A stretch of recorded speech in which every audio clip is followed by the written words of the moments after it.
अंधविश्वास का रामबाण इलाज। एक बार कोई मेरे से पूछने लगा कि हमारे दुख और अज्ञान विज्ञान की नॉलेज की कमी की वजह से होते हैं, जिसकी वजह से हम भूत प्रेत में विश्वास, वाटर मेमोरी मतलब पानी में याददाश्त, इन सब अंधविश्वासों में फंस जाते हैं। तो आज के समय में तो फिर भी हमारे पास सूचनाएं हैं, संसाधन हैं, काफी आसानी से अवेलेबल हैं, तो हमें विज्ञान वगैरह की भी जानकारी उपलब्ध है। पर प्राचीन समय में जब वैज्ञानिक सूचनाएं और ये रिसोर्सेस अवेलेबल नहीं थे, तब जनमानस काफी आसानी से भ्रम और अंधविश्वास में फंस जाता होगा और फलस्वरूप दुख पाता होगा। तो उस जमाने में संत जिनके पास वैज्ञानिक संसाधन उपलब्ध नहीं थे और कई के पास फॉर्मल एजुकेशन तक भी नहीं थी, तो आम जनमानस को भ्रम, दुख, अंधविश्वास इत्यादि से बाहर निकालने का प्रयास कैसे करते थे? कृपया मार्गदर्शन कीजिए।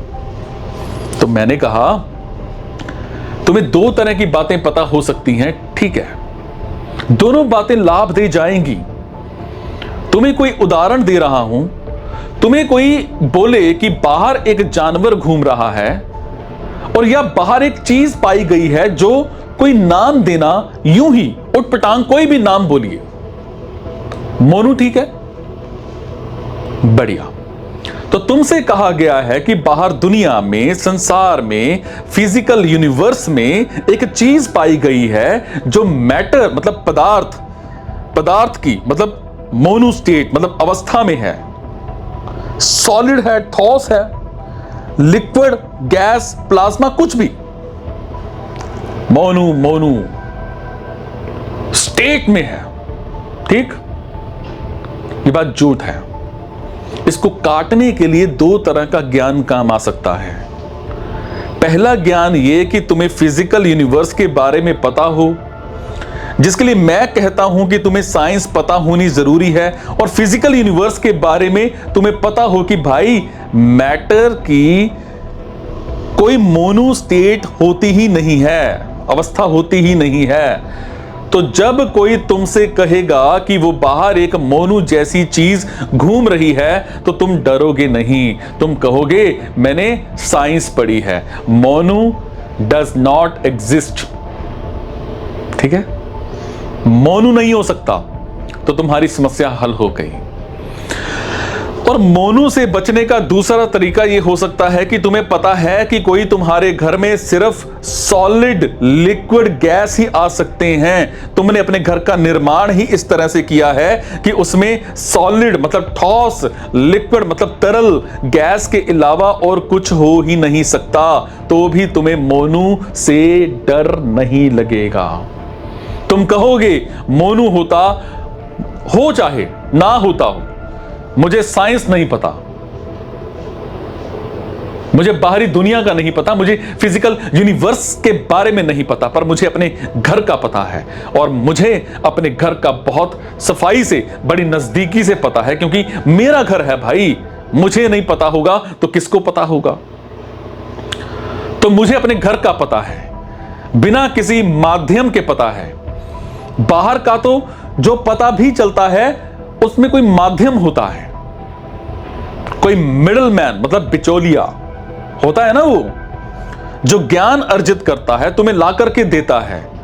अंदर का जो पता चलता है वो खुद ही पता चलता है। जब तक खुद नहीं पता चलना शुरू हुआ, तब तक अंदरी ज्ञान पूरा नहीं होता।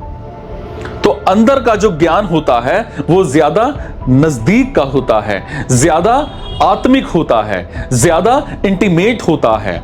तुम्हें साफ पता है कि तुम्हारे घर की रचना इस तरीके की है कि उसमें मोनू जैसी पदार्थ की कोई अवस्था हो ही नहीं सकती।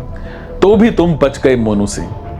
लेकिन जिसको ना बाहर का पता हो ना अंदर का पता हो, वो मोनू के चक्कर में फंस जाएगा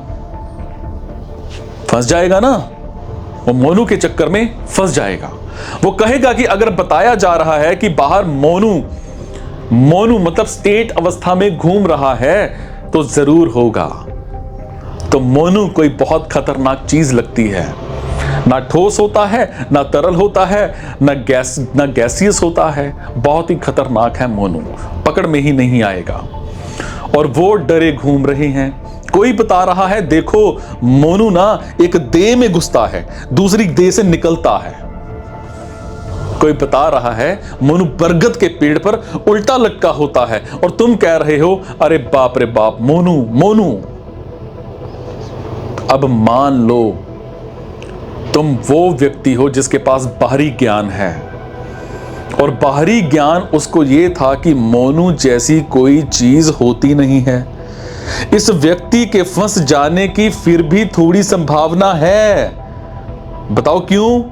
क्योंकि बाहरी ज्ञान हमेशा क्या होता है? पहली बात, मौलिक नहीं होता, वो माध्यमिक होता है। किसी और ने बताया होता है तुमको। जिसने तुमको बताया था मोनू नहीं होता, क्या भरोसा है कि वही कल को पलट के ये ना कह दे कि मोनू होता है? तो कभी तुम पूरे तरीके से निश्चित नहीं हो सकते, अश्योर्ड, आश्वस्त नहीं हो सकते कि मोनू नहीं हो सकता।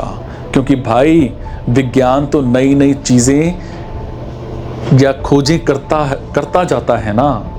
कल को वो और भी बहुत सारी चीजों से इनकार करता था, आज विज्ञान मानता है उन बातों को। तो क्या पता आज कह रहे हैं मोनू नहीं होता, वास्तव में होता हो, और मैं वैज्ञानिकों की बातें मान लूं, बाहर निकल लूं, और मोनू मुझे पकड़ ले, और मोनू मेरे अंदर घुस जाए, और फिर मैं ऐसे बाल खोलकर ऐसे ऐसे करने लग जाऊं, तो जिसके पास बाहरी ज्ञान है वो हो सकता है फिर भी फंस जाए मोनू के चक्कर में, क्योंकि बाहरी ज्ञान परिवर्तनशील होता है। विज्ञान की खोजें नई नई होती रहती हैं, पुराने नियम टूटते रहते हैं, लेकिन जिसके पास अंदरूनी ज्ञान है, जिसे अपने घर का पता है, वो कभी नहीं डर सकता मोनू से। वो कहेगा कि मैं अच्छे से जानता हूं, घर मैंने ही बनाया है। किसने बनाया है? घर मैंने बनाया है, मेरा घर है, मैं जानता हूं, इसमें मोनू जैसी कोई चीज नहीं हो सकती। और इतना ही नहीं, वो एक बात और भी जानता है। वो कहता है मैंने अपना घर जब से जाना है, मैं तब से ये भी जान गया हूं कि बाहरी दुनिया भी मेरे घर से ही निकलती है। मैंने जब से अपने घर को जाना है, मैंने ये भी जान लिया है कि ये जो अंदर वाली चीज है घर मेरा, और ये जो बाहर की चीज है संसार मेरा, इनमें वास्तव में कोई अंतर है नहीं। बाहरी भी जो कुछ है वो अंदर से ही होता है। तो मोनू अगर घर में नहीं हो सकता तो बाहर भी नहीं होगा, और बाहर भी तभी दिखाई देगा जब पहले अंदर हो। तो ये जो अंदर ज्ञान रखने वाला है, ये जो मोनू से कभी नहीं डरेगा, तो संत के पास भले ही विज्ञान नहीं था पर आत्मज्ञान था। उसे तुम मोनू मोनू बोलकर नहीं फंसा पाओगे, वो भूत प्रेत के चक्कर में नहीं फंसेगा, वैज्ञानिक भी नहीं फंसेगा। हां, जो आम संसारिक गृहस्थ हैं वो इन भूत प्रेत के चक्करों में फंसा रहता है, और उसे फंसाने वाले भी बहुत हैं। क्योंकि किसी को डरा दो तो उसे पैसे ले सकते हो, किसी को डरा दो तो तुम्हें उसके ऊपर नियंत्रण मिल जाता है। कोई तुम्हारी सुन ना रहा हो, उसको डरा दो, वो तुम्हारी सुनने लगेगा। कोई तुम्हें सम्मान ना देता हो, उसे डरा दो, वो तुम्हें सम्मान देने लगेगा। तुम्हें डराने में बहुतों के न्यस्त स्वार्थ हैं। कुछ समझ में आ रही है बात? तो अंधविश्वास से बचने के लिए विज्ञान भी उपाय है और अध्यात्म भी उपाय है, लेकिन विज्ञान और अध्यात्म में भी ज्यादा सफल उपाय अध्यात्म है। बहुत सारे वैज्ञानिक भी अंधविश्वासी हो जाते हैं वैज्ञानिक, और कह रहे हैं कि नई प्रयोगशाला का उद्घाटन मुहूर्त देख करके करेंगे। चंद्रयान, मंगलयान ये लॉन्च होने हो, और क्या देखी जा रही है?